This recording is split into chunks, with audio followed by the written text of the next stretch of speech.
Football is a time when many of us come together. A working class sport which was home to much of our radical politics. Our football team today, young and diverse. Unfortunately, one thing that is still very much prevalent: racism.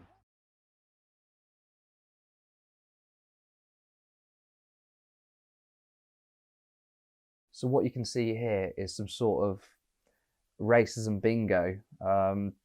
You get X amount of points based on what you do to a black person. So you get 5 points to spit on, 10 points to punch.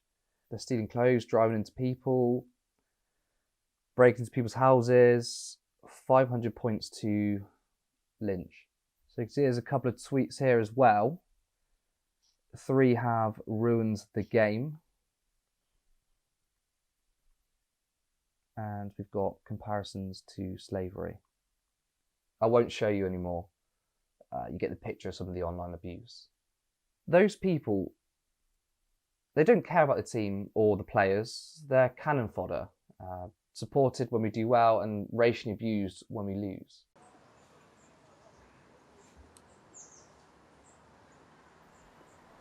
Now these tweets are very interesting. First from Boris Johnson. This England team deserve to be lauded as heroes, not racially abused on social media. Those responsible for this appalling abuse should be ashamed of themselves. Now let's look at what Patel has to say. I am disgusted that England players who have given so much for our country this summer have been subject to vile racist abuse on social media.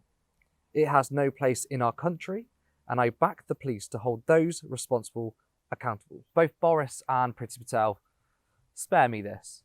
You can't condemn players taking a knee and support the fans who boo them and then pretend you're an anti-racist. This is actually beautifully explained by Tyrone Mings, who tweeted at Patel. You don't get to stoke the fire at the beginning of a tournament by labelling our anti-racism message as gesture politics and then pretend to be disgusted when the very thing we're campaigning against happens. You just don't care, Pretty. This is all performative. What about your immigration policies? What about people who are born in this country being deported because of the colour of their skin? What about you, Boris? What about you comparing black people to pickaninnies with watermelon smiles? What about your Islamophobic comments about Muslims? Of course, racism is a historical and cultural phenomenon that is still currently a pandemic today. It doesn't start or end with our Prime Minister or our government. However, it's important that our elected officials take a strong stance on anti-racism. What they say and do influence people. You encourage the racists to be bolder and louder. What does it say about our country that elected a man that has said some disgusting and vile comments in the past? Paraphrases from a book Boris Johnson wrote in 2004 called 72 Virgins. The louder the rant of the traffic offenders, the more acute are the warden's feelings of pleasure that they, the stakeless, the outcast, the N-word.